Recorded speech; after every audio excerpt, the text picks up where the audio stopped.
throughout this, you will be put into breakout rooms and broader breakout rooms, which is why we needed to put you into a separate Zoom link so that we were able to do that. There is closed captioning available at the bottom of your screen if you see the button that says CC. And so if you would like closed captioning, please let me know. Or you don't even have to let me know, just turn it on for yourself. That's pretty much all I needed to say. We'll be monitoring the chat room or the chat function as well. So feel free to kind of throw things in. But other than that, Dr. Herrera is going to kind of set up her own way that she would like this to function. Great. Hi, everyone. I'm Dr. Marisa Herrera. I identify as she, her pronouns, and it is an honor to be here today to help continue the conversation that you started earlier, and really to delve into the different strategies for communication with regard to outreach and engagement for Black, Indigenous, people of color, and all minoritized communities. And I'm really thankful for the team that invited me to come here. Congratulations to you all on a wonderful milestone in your work. Before we get started, I'm gonna ask you to kind of like stretch a little bit wherever you're at, loosen up. I know it's probably been a long time just kind of being in a chair or wherever you're at in the world, just to kind of get us going. And I'm gonna do a screen share here. And hopefully everyone will have an opportunity to see it. This session is geared for partner organizations in the private sector, in education or nonprofits, and governmental staff involved in outreach and engagement. So if that is you, you are in the right place. And hang on one second while I figure out what's going on here. And let's try that again. All right, hang on one second. We are just having a little bit of difficulty.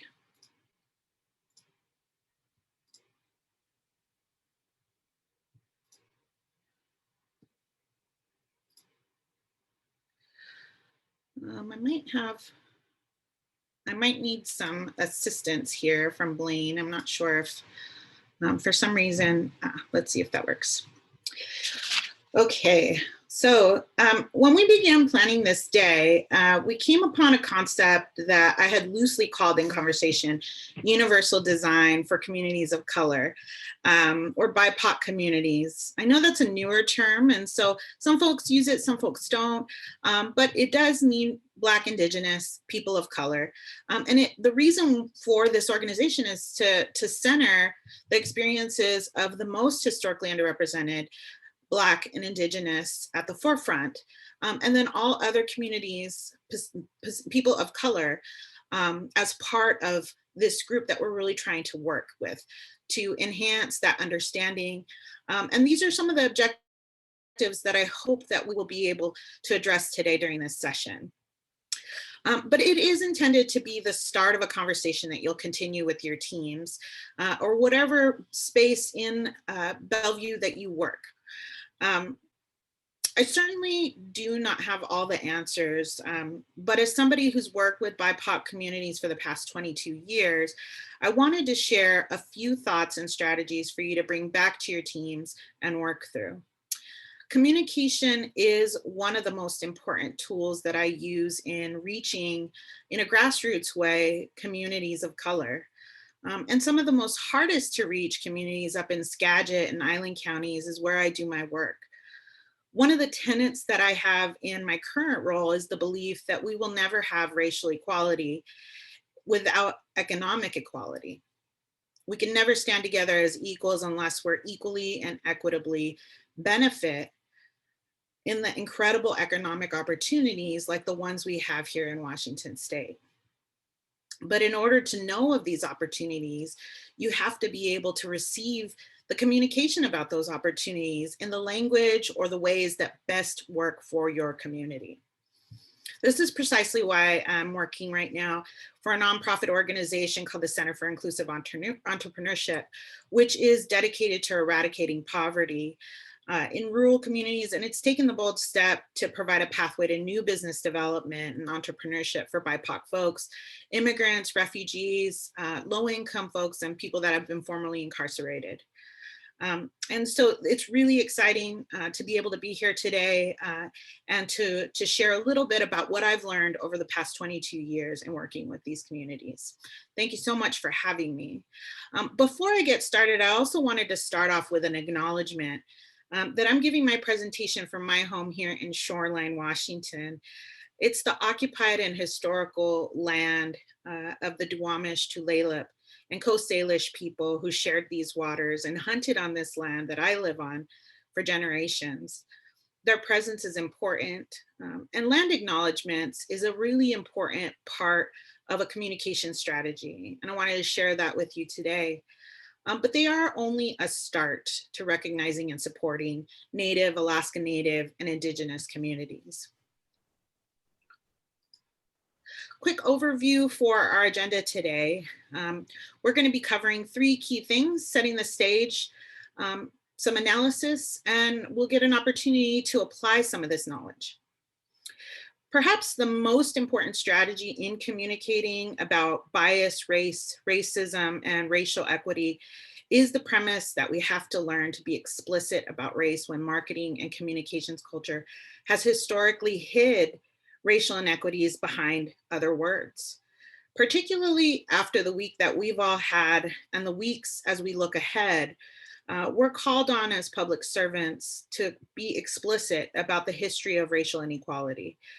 Our vision for a more equitable future in our community here in Bellevue, the communities that do business in Bellevue, and the barriers we must overcome to open the doors of access for the most marginalized members of our community. This calls on us to be explicit in our communications. If you take nothing else away from today, I hope that you will think about being explicit in the communications that you lay out. When we look at data visualization and crisis communications in particular, we have to fight the urge to only tell the story one way. In data analysis, quantitative data only tells the breadth of the problem. Without qualitative data or the stories, the qualities behind the data, you lack the depth you need to fully understand the problem. Structural racial inequalities can and must be relentlessly exposed, measured, and disrupted. We need to use data, history, and stories to explain the systems and structures that created racial inequalities. We leverage data whenever possible, but not at the expense of those rich stories that come from community, the lived experiences of the people, our neighbors, the people that come to your places of business or work, the people that you share prior to the pandemic, of course, lunchtime conversations with. In the end, it is people's real lives that we hope will change for the better as we undo systems that created our historical and current inequalities. Stories tell us about the tangible impacts of these inequalities and possible paths towards a more equitable future. And I remain very hopeful that we can achieve that aim. As we're seeing in real time, communities are starting to realize the depth of the COVID-19 epidemic.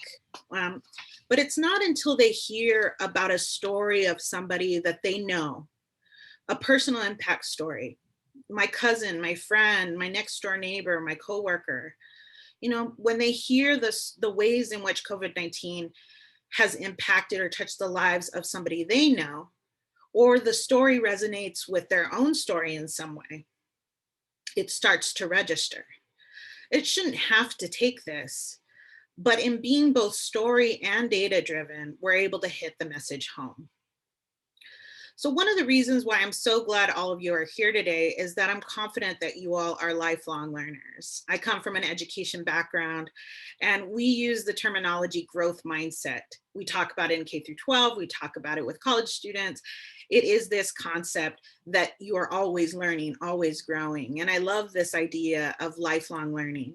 Just in this past I think of the things that I learned this last year during the pandemic, things like cycling and learning chess and trying to bake the perfect bread. We are all trying to survive a pandemic, and we have to give ourselves a little bit of grace. So I hope that when we do our analysis and we talk about the scenarios, that we each hold each other with a little bit of grace, because we are doing a workshop in the middle of a pandemic. We are trying to just make it. Many of us are dealing with things that, off of the screen, we just don't know what people are challenged with. And so giving ourselves a little bit of grace. But knowing that, pervasive racial inequalities are rooted in the very foundation of our country. History books will have whole chapters written about what happened this past week, and what an incredibly long year it has been this week. It feels that way. While we operate from a perspective of urgency, we also recognize that racial inequalities weren't created overnight, and we must develop short and long-term strategies, which we'll talk about during the application and scenario analysis. We work urgently and we believe in a growth mindset, accepting that moving in a new direction requires us to navigate new terrain. Perfection isn't possible in the short term, but progress is ours to accelerate. It can get uncomfortable at times.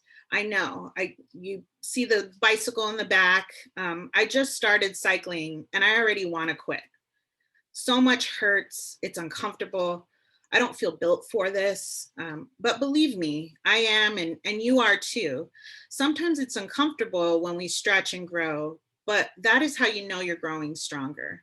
And I try to live that every day, and I hope that you'll share in that with me. Culture-centered design or universal design for BIPOC individuals can be an arduous and complex task for professionals who are outside of, but working in communities different from their own. The consequences of not doing this well can be profound. The long-standing history of institutional discrimination against communities of color, for example, has resulted in a distrust of governmental agencies. We're seeing it right now as folks are distrusting inoculations, the healthcare system, media, different levels of mistrust that exist. In addition, barriers such as language and cultural differences, lack of transportation, and inflexible working schedules or arrangements while we're doing remote work may prevent communities of color from participating in government agency-led initiatives. But at its core, all of this relies on the development of trust and sound cultural competency. It's about trust building at its core. You can have the fanciest strategy, you can have the newest technology that you've paid hundreds of thousands of dollars for, but if you don't have the basic tenet of trust in the communities that you're working in, all of that is money down the tubes. So I'm going to ask, before we get started, for us to take a few agreements into account. I hope that during this time together that you will be a learner and you'll take some risks, that you will keep the focus on race and racism in the United States, just for the purpose of our talk today. Of course, we know, especially if you are coming from a worldview that was not rooted in US, growing up in the United States, if you are an immigrant, you often are living with feet in both lands, and you are conscious of what's happening in the country of origin as well as what's happening right in your community. We're going to assume positive intent and take responsibility for impact, and expect and accept a lack of closure. By no means is this an all-encompassing presentation. There's going to be more conversations that I hope will happen. So now I'm going to ask Blaine, or whoever is moving folks in to our breakout rooms. We're going to connect in 11 smaller groups to begin our work together. But while we're waiting for that to take place, I want you to write down, either in the chat or on a piece of paper in front of you, when I talk about race or racism, I feel dot, dot, dot.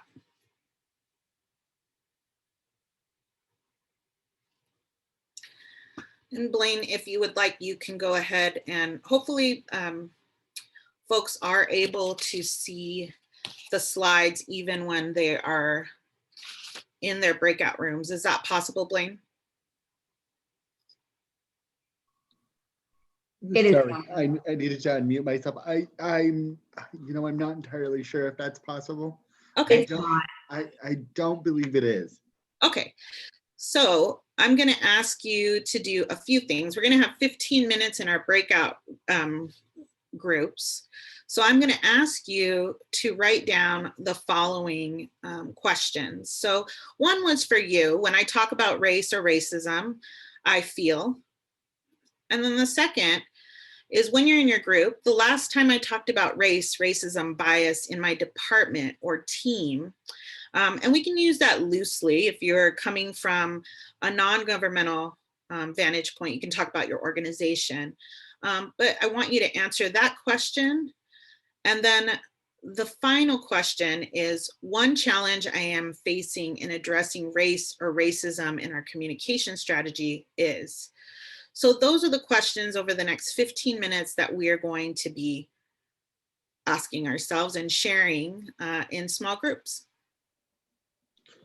Okay, I believe, we've got a hand raised. Yeah. Hi.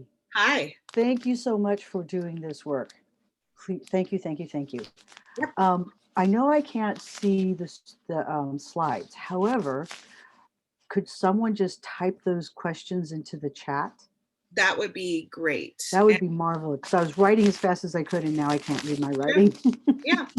And I'm going to read those again. Okay, thank you. So when I talk about race or racism, I feel, and that's for you to write down, or you can share it with your group. The last time I talked about race, racism, or bias in my department, organization, or team was. And then the final question is, one challenge I am facing in addressing race or racism in our communication strategy is. And let me just take a moment to say I really appreciate that I'm seeing you all supporting each other in the chat room. I'm loving this coordination. Awesome. So whenever we're ready to go into the chat rooms, I believe I have set them up. Be gracious with me that I learned how to do this last night for the sake of this. So I believe this will work whenever we're ready. Yeah.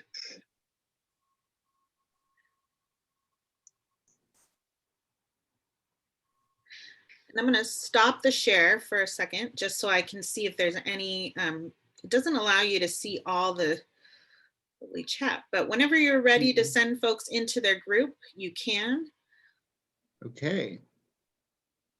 Here you all should go. I hope. And if you stay with me, then you get to hang out. Oh, wait a minute.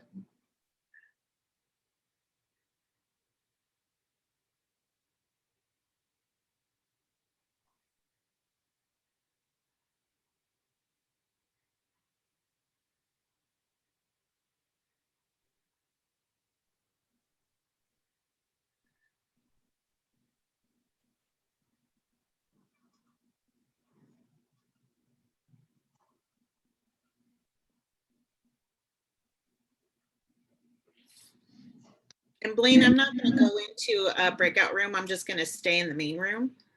We got Alex. Alex, you're still in the main room. I'm going to see if I know how to add you to a room. I'm also going to stay with you because I've been warned that if I go into a chat room, I might not ever be able to find my way out. Yeah, I worry about the same, and hang out for a little bit. I am not a tech savvy individual. And so last night, Juliana was talking me through this and she was like, do not go into a chat room. You will never find your way out. Oh my gosh. Juliana is really tech savvy too. So I listen to whatever she tells me to do. No, I really, I appreciate, she actually has a degree in computer something or another. And I'm like, okay, I will just, yay, you, go for it. Yeah. We Are all have you, our talents. Are you gonna be, so we're still here recording, but we're not recording the breakout sessions, right? Oh, good looking out.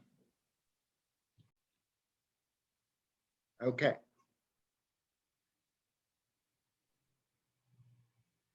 Okay, so we went over just a quick popcorn. How was that for folks before I move on to the next slide? Any takeaways or things to offer, insights? Too short. Yes, I was just going to say that. We were just getting started. Yeah. You know, my group, we have some dynamite leadership ladies in there, Claire, Kim, Martha, and Rachel, and we really have a consensus that we're frustrated, we're not quite sure we're qualified, but in our own circles, these people as leaders have had these hard conversations just recently. God bless Zoom for meetings and so forth. The questions still are high in the minds of everyone, but opening up. And, you know, it's simply to constantly keep doing the work. And my ladies are invested. That's all I can say. They're invested in DEI. Great. Well, we're going to get an opportunity to go back into those same groups. So I want to move on, and I appreciate everyone that had an opportunity to share.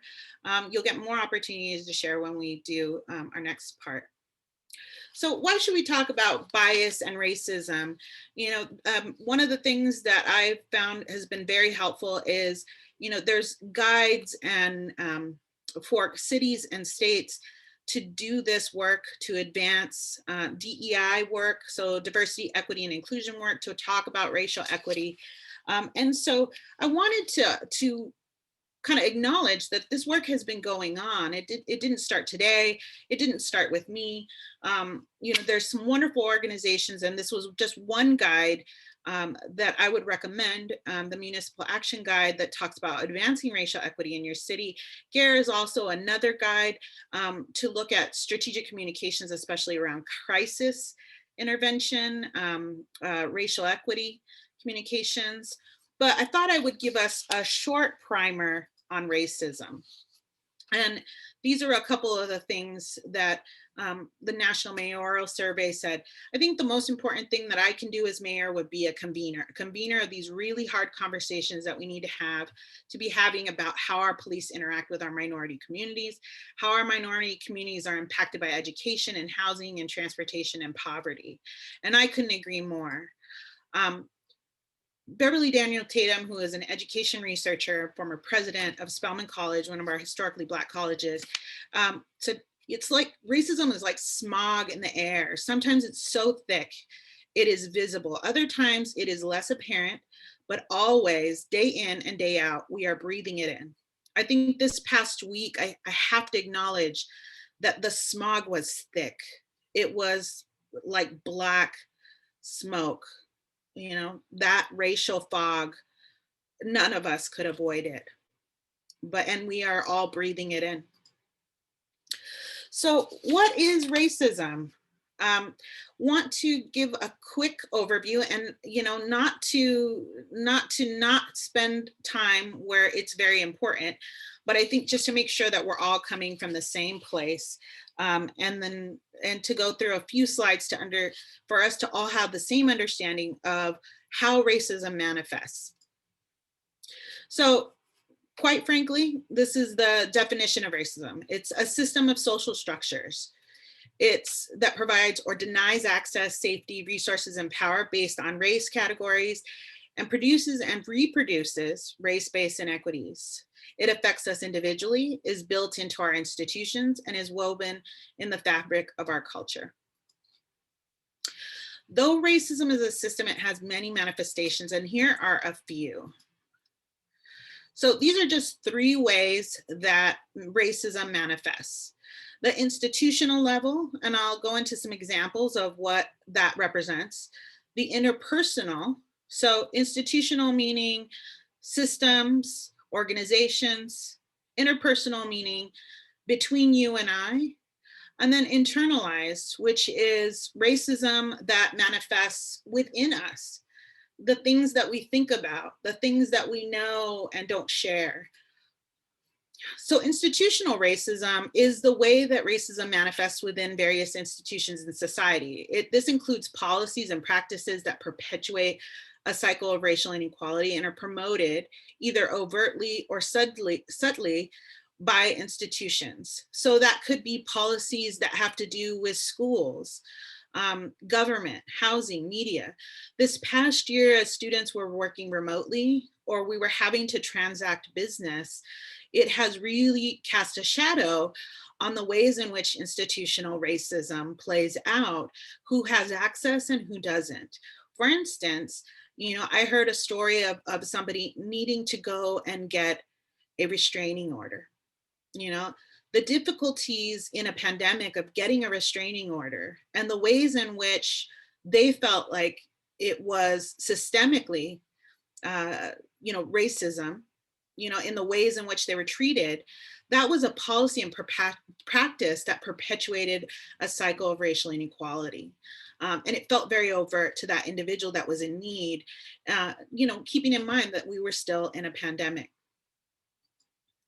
This also is evident in the school to prison pipeline. If you know what that is, it is the concept that we are taking students, Black and brown students, straight from school, and they are not going to college, but they are going into prison, and that through the unequal ways that we are treating them in the school system, that we are setting them up for a life of prison because of school discipline and other things.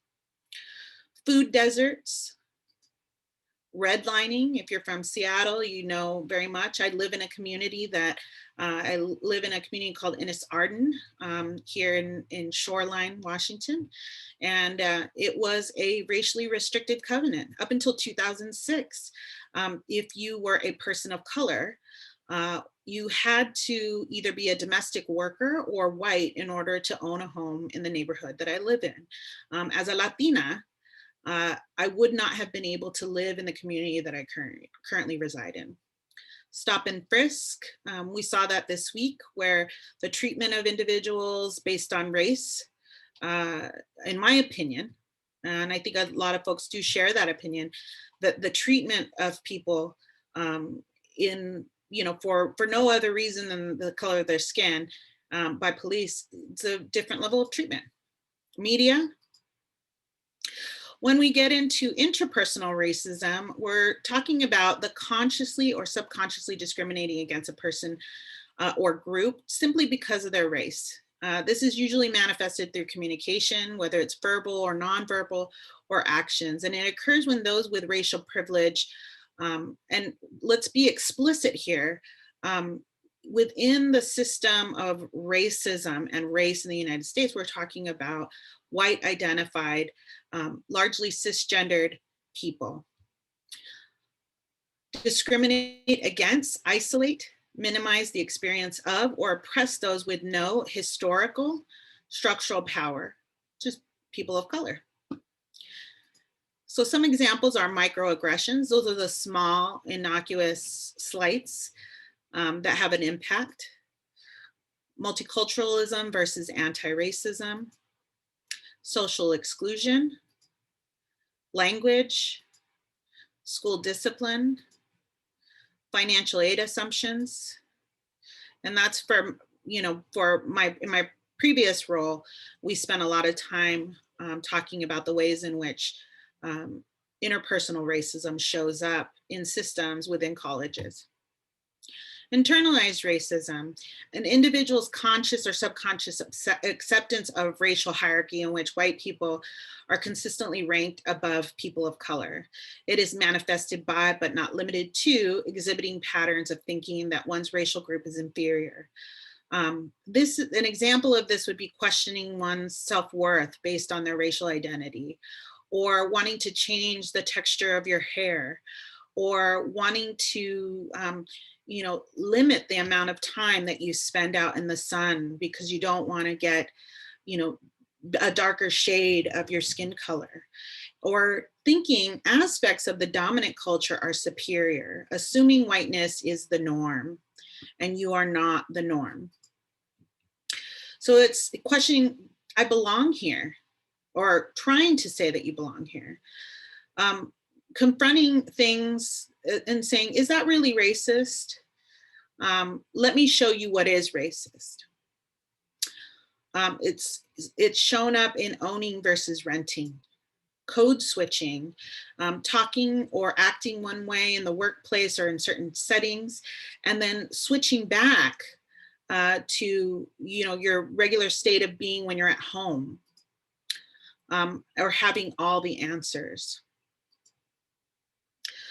So how do communities experience institutional, interpersonal, and internalized racism is what we're going to shift to next. So in terms of universal design and outreach and engagement for BIPOC communities, I wanted to be able to provide some concrete and practical methods for equitable outreach and in-reach. This is a strategy that is focused really on that core tenet, which is building rapport and trust. So I offer the following strategies, and they're organized into 3 domains for engaging communities of color in local government. The first domain is building empathy. So to effectively engage communities of color, it is paramount that public information officers, people who have the responsibility of communicating important information, they build an empathy for how culture, racism, and history influences initiatives, and the evaluation of the effectiveness of those initiatives too. This comes from recognizing both the universal and cultural specific factors that influence participation in programs, community engagement, initiatives that are happening at the city level, and perhaps by using an approach outlined in the multiracial, multi-ethnic, and multicultural competency building model. It requires thoughtful action at 4 levels: the intellectual, so being a learner, we talked about that at the beginning, of having a growth mindset; the emotional, the behavioral, and the practical. So a few examples from my world of continuing education would include the Winter Roundtable. It's a group of people at Columbia University's Teachers College, and they focus on cultural issues in psychology and education. But that example could easily have transferable benefits in a citywide roundtable, right? You get together, you share information, and you share best practices. Also, another helpful tool has been the One America in the 21st Century, the President's Initiative on Race. And this is a higher ed president's initiative on race. It's a helpful tool for organizing and conducting community conversations on race. But there are so many examples that are out there, courageous conversations at the K-12 level, amongst others. The second domain is nurturing self-awareness. And we talked about that when we did our first breakout sessions, trying to be aware of how to effectively engage communities of color. And I would encourage professionals to become aware of your own attitudes, your biases, your prejudices that result in stereotypes. Failing to do so, and do so in your personal life as well as your professional life, may detrimentally affect the establishment of trust with the communities you wish to engage. So naming what you are feeling and experiencing when situations happen is really important, so that you know that is a cold spot for you. We have hot spots, cold spots in our lives. If that is a cold spot for you, that's an area where you need to work on kind of learning more about why that exists. Why are you feeling a certain way when you engage with a particular community? A tool that can help colleagues and yourself assess biases and attitudes is one example is the implicit association test. And so this is a collaboration that was started in 1998, and it's led to some substantial web-based infrastructure for supporting behavioral research. There's been a lot of education and training that has gone out. on implicit bias, diversity, and inclusion. And, it's nice for, for us to have that science behind the practice so that people can start to understand better where they hold some biases, maybe they didn't see and it was a cold spot for them. The third domain is developing skills, and that's what you're doing today, which is to effectively engage communities of color. We invite communications professionals and others who have the responsibility of communicating important information to the public to demonstrate their commitment to promoting access to government and services in the community by participating in training like this, to learn cultural nuances, including the ways to communicate and interpret verbal and nonverbal messages appropriately. Assisting community members to develop an understanding about the process of communication and how we communicate to constituents.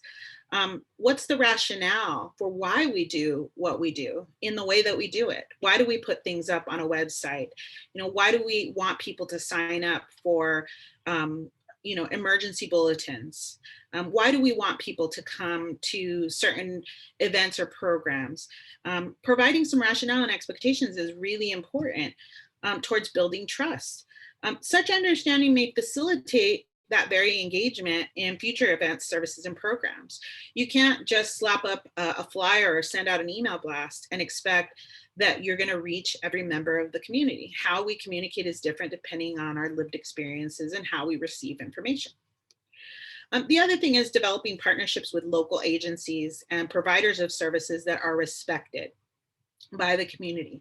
This is called borrowing trust. It's a way to facilitate establishing trust between the community members and government. Sometimes you get one person in the community that everybody knows, and that's the person that you want to tap and say, hey, we are trying to reach this particular group. Could you introduce me to a few members of the community? Can I come to your next event? It's those simple gestures that may not seem so simple, but it really is about engagement and building trust and building rapport with your constituents. Implementing a strategic decision-making approach, finally, it's about making sure that voices of the community are included at every step in the communication process, particularly when crisis or tragedy hits. You want to build that in advance. You don't want to wait until there's racial animus or there's a hate crime in your city or you have a protest before you start to engage community leaders. You want to do that in advance. So now I want to shift us back. Before I do, I wanted to talk about finally visibility and language matters. As a Latina, Chicana, when I see the language of my people, or I see images that reflect who I am and the lived worldview that I have, it's extremely validating. So not just visibility, on signs and advertisements to be able to see somebody that I connect with, but also see the language of my people. It means that, somebody recognized that I exist. And it's important. So this is a quote by Adrienne Rich: when someone with authority describes the world and you are not in it, there is a moment of psychic disequilibrium, as if you looked into a mirror and saw nothing. And I feel like I have a very well situated sense of self. I know who I am. I was raised in a family of very strong Chicano activists. I know how to speak up and I do diversity work, but it's isolating, right? When you don't see yourself represented, especially in places like government. So now I'm going to ask you to move into groups for a same period of time. And you're each going to take one scenario, and we're going to type those scenarios into the chat, but I am going to go over the scenarios quickly. And you can choose any of the 4 scenarios. I hope that we will end up with different scenarios that people will choose, but I'm going to go over them very quickly. And so we'll have a chance to read them. If I may interrupt for just 1 second, and just ask you, we're looking at 3 rooms, is that correct? We were looking at 11, it was 11 groups, right? And 4 scenarios. I'm sorry. Okay, for scenario. Okay, so you want 11 rooms? Say again. Yeah, just they'll go back to their same groups. Okay. Yep. So in this scenario work, we're going to be applying a racial equity lens, and I want you to ask yourself, based on what you know thus far, or things that you've learned in other sessions, other settings, how is institutional, interpersonal, or internalized racism manifesting in this scenario? So scenario one, it's a Saturday afternoon in mid-August. 4 hours ago, your region experienced a major power outage. The region is experiencing record-setting heat and humidity. Overnight temperatures for the next week will be in the low 90s. The best estimate for power restoration is Wednesday or later. With no power, all systems, including computer systems, are down. Non-emergency staff are barred from all city buildings, which will be closed to the public until power is restored and all systems. Oops, sorry about that. All systems are reviewed. Emergency communications have begun going out in English, but dispatch begins to receive calls from callers who do not speak English, saying that they do not know what's going on and they don't have internet service to check on any updates posted about the outage.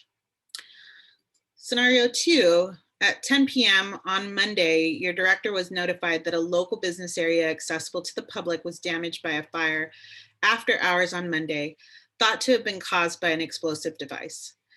The space is structurally intact, but 100 pieces of furniture and the collections they held are extensively affected.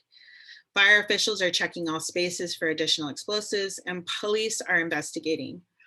Until officials declare the building safe, staff are barred from entering. Electricity has been interrupted and will require new wiring for restoration. You begin to hear concerns from the public that this may have been an intentional fire, as most of the business leaders in this area serve a largely immigrant clientele. A community leader has demanded that they be included in the conversations happening at the city, as they believe this was a targeted attack based on race. Scenario three, a regional protest downed a structure that damaged a local building, and cars parked on the street were vandalized. No other businesses are directly affected, but emergency personnel cannot reach all the building occupants, and the mayor has called for a 6 p.m. curfew citywide. The mayor has called an emergency press conference and wants to make sure all people understand what the curfew means and what the consequences are for violating the curfew. Scenario four, signage that was placed on a large digital display in downtown, advising people in different languages to mask up, has a huge error on it when translated that changes the meaning of the message to one that is offensive and derogatory towards women. People from the community have been calling all day to notify the city of the mistake and are demanding it come down and that someone apologize. So we are going to be asking ourselves the initial question, and what strategies could you apply to this situation in the short term and long term? What would you do or say in the moment? And how could you and or the public information officer follow up from a communication standpoint?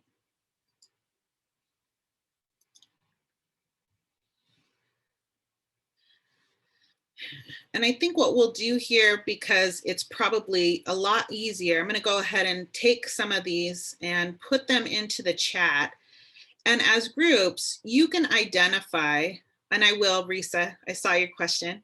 I'm going to go ahead and I'm going to ask. Yep, and if there is, and Michelle just put, we'll be sure to take questions later.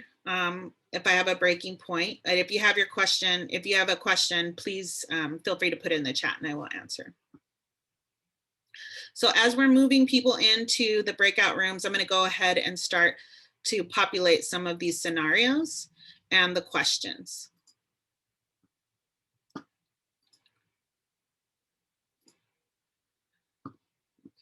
We're ready for breakout rooms now, correct? Yeah, we're ready for breakout rooms now. Okay. Bye, folks.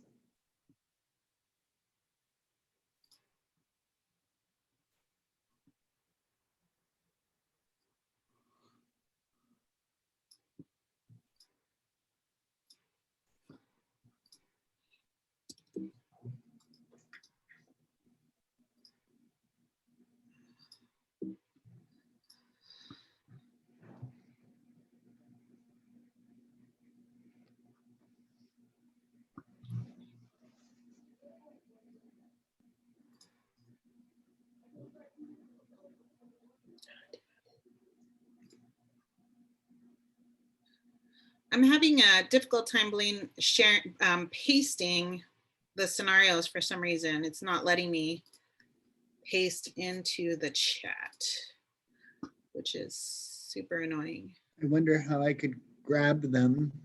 I wonder if I also there's want. a way to, I don't know.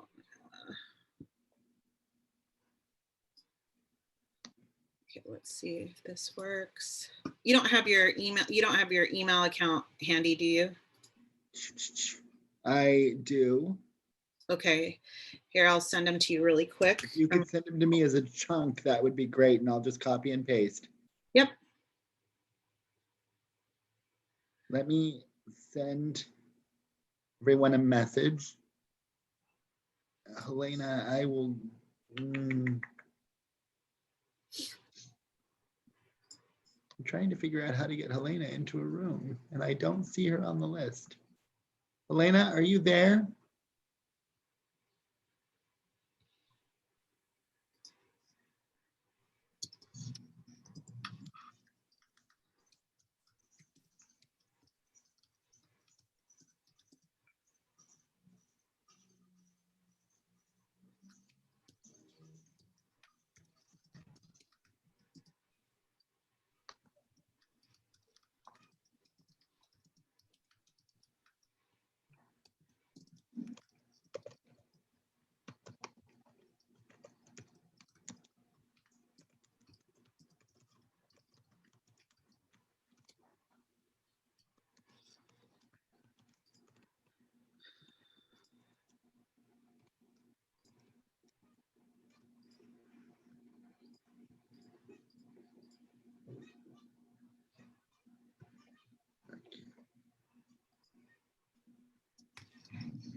With all that I am running right now, oops.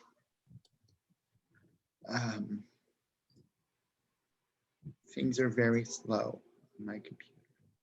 Off and brought back to the main session. Email me, we'll continue the conversation, Heather. She got cut off by the timer. Yeah, Great, and thanks. one of the things that I was going to offer, I know that it was a short amount of time, and you know, this in a normal face-to-face environment, you know, it looks very different when you're working in a group, in a room full of people. But I'm happy to send this presentation and the questions to others if you'd like to work on this with your teams, you know, and talk through these scenarios. I love problem solving, you know, it's how my mind works. And I like dealing with the ugly, right? The things that keep us up at night when we're working on strategy. So if you would like me to send you this presentation and the questions, the scenarios, just drop your email in the chat and I will send them to you. So Okay. I asked you to talk about what would you do? What was the long-term scenario? And I'm, you know, what would you do or say in the moment, and how would you and or the public information officer follow up from a communication standpoint? And, you know, I know that it probably got jumbled because some of you didn't have all of the scenarios in front of you, but maybe just one or two comments, things that you thought about from anyone. This is Joyce. I am the leader of this Ladies with Great Specializations. We are DIVA in the DEI world. Well, I just met them, but it's been great. We have, everyone has contributed very sound and profound solutions and actually critical thinking. With that, I will tell you that we took the one masked up, wearing the masks, and the error in language. That someone was offended by it. The short term, no excuses. What you did was create a issue of inclusivity that didn't work. The goal was to apologize and to tell your constituency it'll be fixed in 48 hours, 24 hours, whatever that is. Long term, establish a way to message anything. You have an access plan, have bilingual people there to check. If you use an outside company, that puts everything in various languages. You on the inside have to check that messaging to be sure it's not offensive. It can be technically correct, but it could wind up being offensive because it's not up to the conversational phrases that the different cultural groups are used to. In essence, my team would have never had this problem because we are just divas in leadership and DEI. Thank you. Yeah, and that was a real scenario from Utah. It was Mask Up Utah, and it was a digital sign, and it did not translate well. When the slide came on the digital sign, as it was transitioning, it had a different message in Spanish. So that was an actual scenario. Anybody else with a different scenario?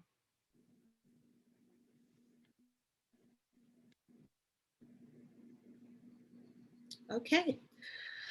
So if you take these back with your teams and you decide to talk, one of the strategies in a brainstorming like this, when you're talking about crisis communications and working with communities of color, in the short term, you got to take a breath, right? I mean, everybody take a collective breath and say, all right, let's, I'm a firm believer in get the ugly out early. If something bad happened, you address it.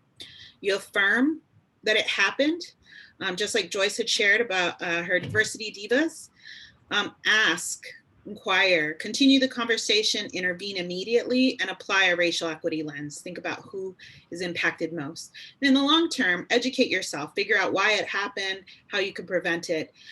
Talk about race and the impact of systemic racism as a community within your work groups. Analyze communication structures through a racial equity lens and be proactive and build alliances so that you have folks to go to, content area experts to consult with before you launch a marketing campaign. So in closing, I know that we didn't have much time and you're going to have to transition back into the final session. But I want you just to write down on a piece of paper, what are you taking away from today? And where was your growing edge, right? We talked about having a growth mindset. What's your growing edge? What's that cold spot that you still want to do some more work on? And maybe one communications action, something that you would want to put into place upon work tomorrow. So tomorrow's not a day of work, but on Monday, what is one thing that you'd like to put in place or talk about with your team as you move forward? So those are some things that I want you to self-reflect, and then you're welcome to send me an email. This is my email address. It's marisa.herrera@herreraeducation.org. Or you can certainly drop your email in the chat, and I'm happy to go ahead and follow up with you if you have other questions or would like to have further conversations. But with that said, thank you so very much for having me. It's been a pleasure, and I hope that you were able to get some things out of this short conversation. Thank you so much, Dr. Herrera. I'm going to ask that Michelle drop the Zoom link back in the chat so that everyone can find their way back to the main room. I'm going to jet off fairly quickly, and